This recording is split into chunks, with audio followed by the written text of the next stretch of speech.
అంటే నన్ను కుటుంబం నుండి దూరం చేసినామని చెప్పి దూరం చేయాలని చెప్పి చేసినటువంటి కుట్రలో భాగంగానే నన్ను బీఆర్ఎస్ పార్టీ నుండి సస్పెండ్ చేయడం జరిగింది.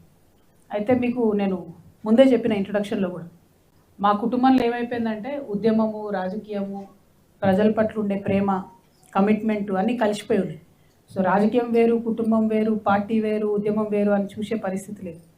ఇవాళ నా తల్లిదండ్రుల నుండి నన్ను దూరం చేసినా కూడా నేను నా మరో కుటుంబం అనుకునే తెలంగాణ కుటుంబం కోసమే పనిచేస్తాను.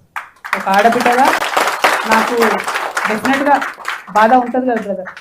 నేను జైల్లో ఉన్నప్పుడు కూడా నా పిల్లల కన్నా ఎక్కువ నేను మిస్ అయింది, బాధపడ్డది మా మదర్ గురించి, ఆమె హెల్త్ గురించి. ఇప్పుడు మదర్ ఫాదర్ నుంచి నన్ను దూరం చేసి కొంతమంది శునకానందం పొందుతుండొచ్చు. కాకపోతే నాకు ఇంకో పెద్ద కుటుంబం ఉన్నది. ఆ కుటుంబం యొక్క బాగోగులు చూసుకోవడానికి, ఆ కుటుంబం యొక్క సమస్యలు అడ్రస్ చేయడానికి, అంటే నాతో అంత అవుతుందా అన్ని సమస్యలు అడ్రస్ చేస్తున్నా అంటే చేయలేకపోవచ్చు.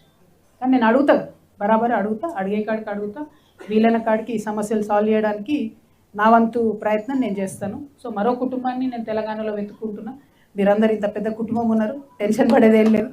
బాధ ఖచ్చితంగా అవుతుంది, కానీ అంతకన్నా ఎక్కువ ధైర్యంతో ముందుకెళ్దామని డిసైడ్ చేస్తాను.